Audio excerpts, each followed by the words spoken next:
Hari Om.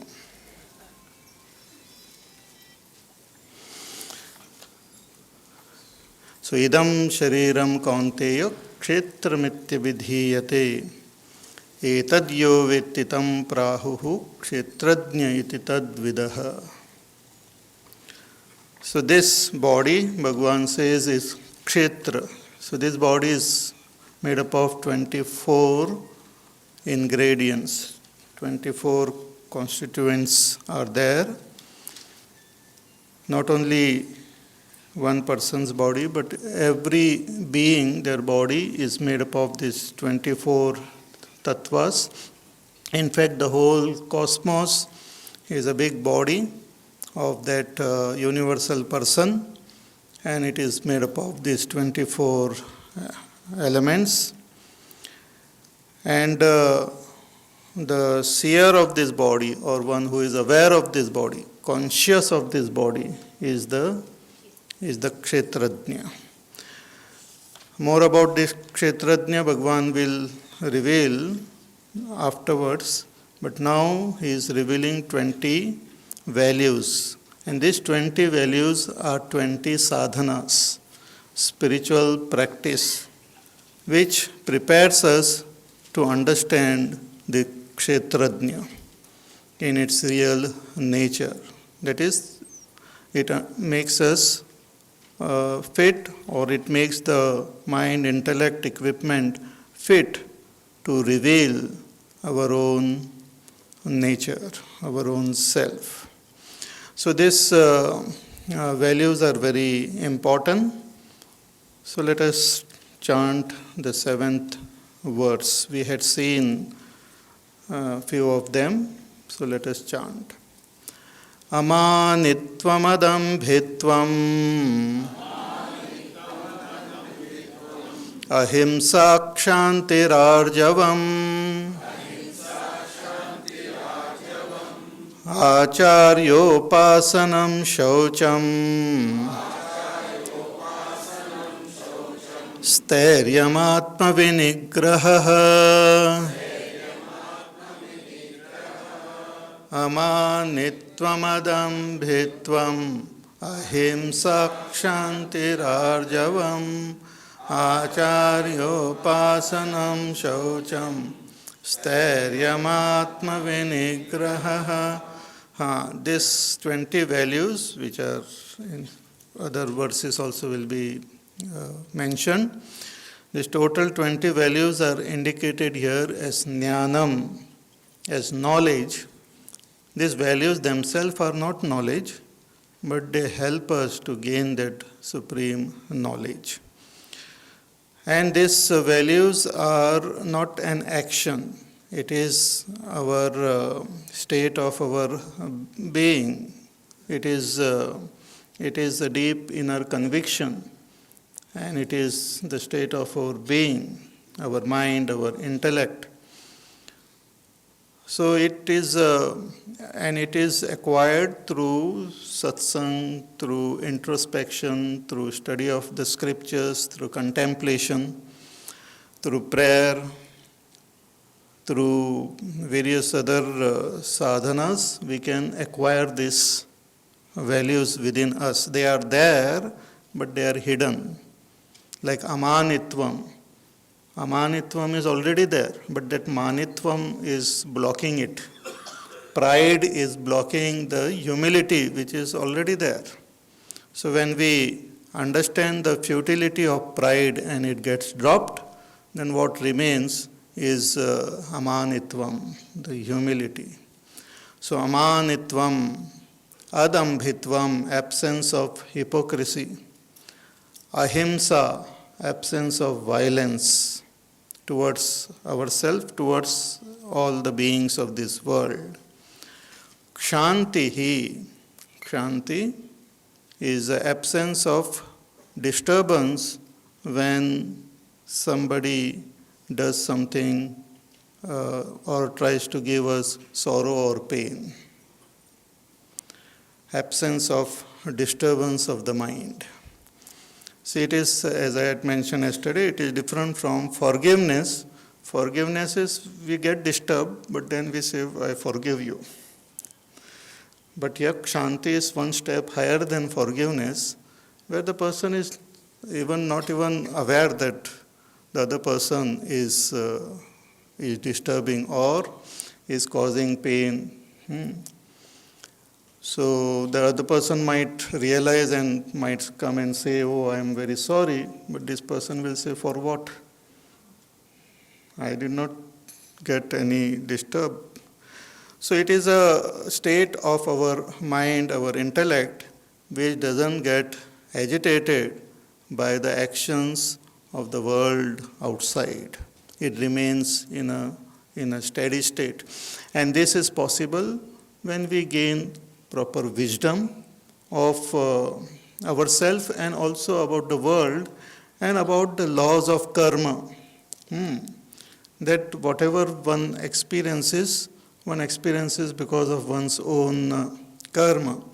So unnecessary blaming others and getting agitated because of that is not required. One has to continue performing whatever duties are there, but the mind should remain calm and peaceful. So that is called Kshantihi. And then Arjavam. Arjavam is straightforwardness. That the intellect, the mind, the speech, the actions are all integrated properly. Whatever one knows, one is convinced about, similar feeling comes in our mind and similar actions are performed. The integrated personality. That is called being straightforward. Straightforward doesn't mean being blunt or just hurting others by saying something harshly. Many times people do like that and they say, "I am a very straightforward person." Straightforward means one has got high conviction in the heart and the emotions are in tune with this conviction and the actions are in tune with the emotions. It should start from the conviction, then the emotions, then the actions. Not that you perform action and then feel and then justify it. That is not the right way. That whatever my deep inner convictions are there regarding what I have heard about the nature of the self and the world, that everything is divine, whatever deep convictions are there, when I identify with those convictions, when I keep making those convictions more and more firm, then the emotion starts arising from that convictions. When I am, for example, our own body, I am convinced that I only exist in this body. I am there in my head, in my body, in my legs, everywhere. So while eating, by mistake, if I bite my tongue, I don't go and,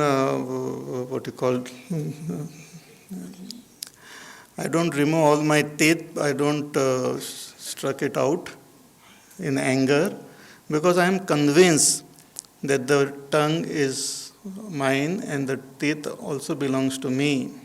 I exist in both. That conviction prevents me from taking any harsh actions against myself. But at times we forget this conviction and we might take harsh action. Similarly, whatever conviction I have gathered through satsang, if that conviction becomes more and more firm, then emotions start arising in tune with that conviction. And through these emotions and conviction, whatever actions we perform, they will be in tune with the conviction. And such a person is called an integrated person, a straightforward person. And that is what is also the meaning of the word Arjun. Arjun means Ruju, one who is straightforward. He was a straightforward person, but here his conviction was wrong, his emotions came out in tune with those convictions, and his actions also were faulty. Bhagwan, through the message of Bhagavad Gita, changed his conviction, his emotions also became fine, and his actions were also perfect. So this arjavam is also a very important quality, important value which we have to follow. And once it is acquired, it helps us to gain the supreme knowledge, to realize our own self. Then comes acharyopasanam. Acharya means a teacher. Teacher here means not all the teachers, all the teachers we should respect and all. But here for the seeker who is striving to gain the ultimate state of enlightenment, then the teacher who is revealing that moksha sadhan, one who is giving the final, showing the final path. See, there are teachers are also called one who gives direction, deshikam. So you want to go to, let us say, a particular point in Delhi, you want to reach a particular spot. So from your home you keep asking direction, and people are there who show you direction. They are also teachers. But then when you reach the ultimate destination, but still you are not very certain which is the place where you have to finally go, then there is some person whom you ask, he shows you the final destination. Such a teacher is called the Sadguru, the one who shows you the final destination. There are many, many gurus who come in our life, right from our childhood. Our mother, our parents and brothers, sisters, so many gurus, they are there. But ultimately the guru who shows us the path for liberation, to become free, to gain that state of enlightenment, is the last guru, the Sadguru. And one has to, the sincere seeker must serve this Sadguru.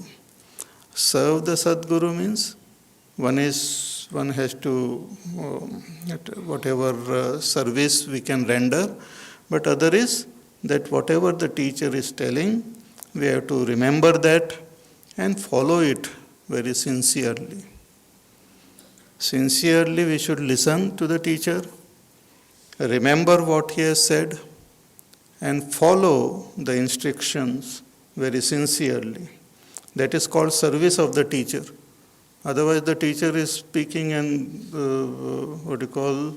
and giving some instruction, and the student is not listening or not following, then that is not service. So when we serve the teacher, when we hold on to the words of the teacher, those words will take us to the supreme destination. Because teacher, through his words, through his blessings, through his grace, he leads us to the final destination. But we should value the teacher, his words, with a lot of reverence and respect, then those words will take us to the final destination. There was a very great saint in Maharashtra, Nisargadatta Maharaj. He had gone to his teacher, and the teacher told him that you are Brahman. You are Brahma, that supreme reality, pure existence, consciousness and bliss. You are not this body, you are not this mind, intellect and all. You are not this ego, you are not what you think you are, but you are that Brahma. And he said, you hold on to this. Even though you might not accept it, or it might not be understood now, or you might not experience it, but hold on to this. Now go. And he held on to this only. He said, my teacher has said, so I will hold on. And just by holding on to the words of the teacher, he ultimately reached the state of enlightenment. Just this one statement itself, he held on to it. And he reached his destination. So similarly, when one serves the teacher in this way, Acharya Upasanam. Upasanam means being near to the teacher. Near doesn't mean physically near. Near means to sit where the teacher is sitting. Again, not on the chair or something. But to sit and to see from the point from where the teacher is seeing. Recently somebody sent me an email, and there was a story in that email. That one mother was teaching, she was embroidering and making something. And the child was playing on the floor, and she was doing something.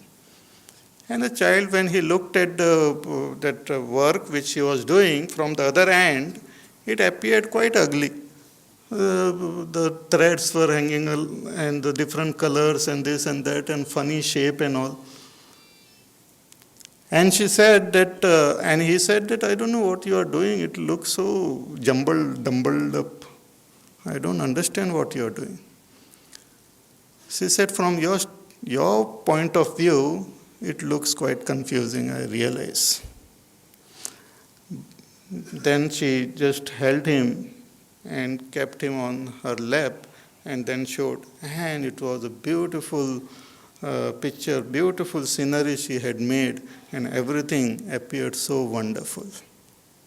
Similarly, we are looking at this world from an ego standpoint.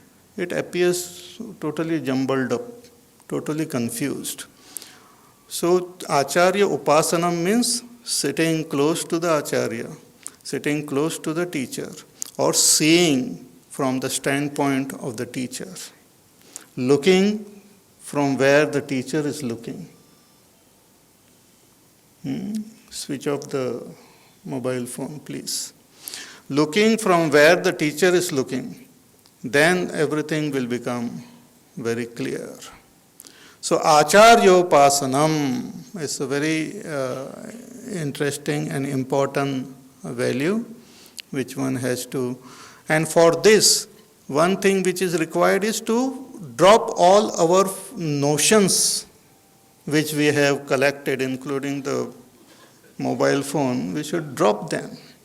Rather than getting disturbed and disturbing others, we have collected a lot of false notions which prevent us from changing our standpoint. It is very difficult. We try to modify our standpoint. But it is what Acharya Upasanam means, dropping our standpoint and taking the standpoint of the teacher. Not modifying our standpoint. Not decorating and coloring our standpoint. But dropping it totally and seeing from where the Acharya is seeing. It's like the moon, which is a crescent moon. If I am seeing it, and you are standing in front of me, and I say, look at the moon, and you are looking at me or you are looking beyond me.